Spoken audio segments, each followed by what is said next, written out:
Το Roblox το ξέρεις, το παιχνίδι? Αν δεν το ξέρεις, μπορείς να κάτσεις να μάθεις. Αν το ξέρεις επειδή έχεις παιδιά τα οποία το παίζουν, τότε κάτσε οπωσδήποτε γιατί μπορεί να κινδυνεύουν.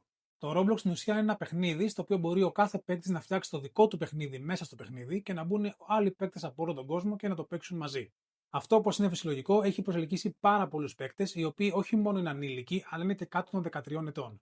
Τελευταία έρευνα δείχνει ότι οι 40 εκατομμύρια παίκτε μοναδικοί την ημέρα είναι κάτω των 13 ετών. Αυτό έχει προσελκύσει και άλλο κόσμο, ο οποίο δεν έχει τόσο καλέ προθέσει, με αποτέλεσμα να ψάχνει τέτοιο κόσμο ανήλικο και να προσπαθεί να τον προσελκύσει στην πραγματική ζωή. Ένα παίκτη λοιπόν, ο Σλεπ, βοήθησε έτσι ώστε να πιαστούν 4 ή 6 νομίζω από αυτού του επιτίδιου και όντω να οδηγηθούν στι αρχέ. Τι έκανε λοιπόν το Roblox γι' αυτό? Βοήθησε έτσι ώστε οι χρήστε να είναι πιο ασφαλείς και να μπορούν να παίζουν αμέριμνοι? Όχι. Έκανε ban τον χρήστη αυτό, ο οποίο βοήθησε στο να πιαστούν οι παιδεραστές. Τι μας λέει λοιπόν αυτό για την εταιρεία πίσω από το παιχνίδι? Μάλιστα αυτό εξόργησε τόσο πολύ τον κόσμο που μαζεύτηκαν περίπου 100.000 υπογραφές για να ανοίξει κάποια δικογραφία εναντίον τους. Και με την πολιτεία της Λουιζιάννα, αν θυμάμαι καλά, να έχει ήδη κινηθεί νομικά προς την εταιρεία.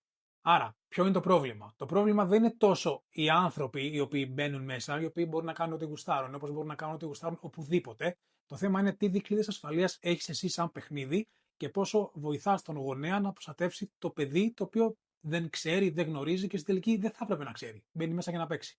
Δυστυχώς, οι δικλείδες αυτές της προστασίας και ο γονεϊκός έλεγχος που έχει το παιχνίδι είναι σχεδόν μηδαμινός. Έχει ελάχιστα πράγματα που μπορείς να αποτρέψεις το παιδί σου από το να κάνει.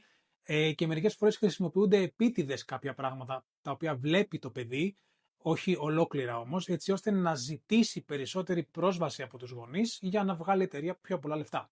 Άρα, θέλει μεγάλη προσοχή εάν το παιδί σου παίζει αυτό το παιχνίδι. Δεν σου λέω να το απαγορεύσεις. Η λύση μερικές φορές δεν είναι η απαγόρευση, αν και μπορεί να είναι, αυτό το κρίνεις εσύ. Θέλει σίγουρα τεράστια προσοχή και επίβλεψη. Πρέπει να ξέρεις το παιδί σου ανά πάσα στιγμή τι κάνει στο ίντερνετ, με ποιον μιλάει και γιατί μιλάει. Αν ξέρεις κάποιον ο οποίος έχει παιδιά τα οποία παίζουν αυτό το παιχνίδι ή και όχι, μπορεί κάποια στιγμή να το δουν, να το ακούσουν, να το παίξουν, στείλε αυτό το βίντεο για να πληροφορηθούμε όλοι.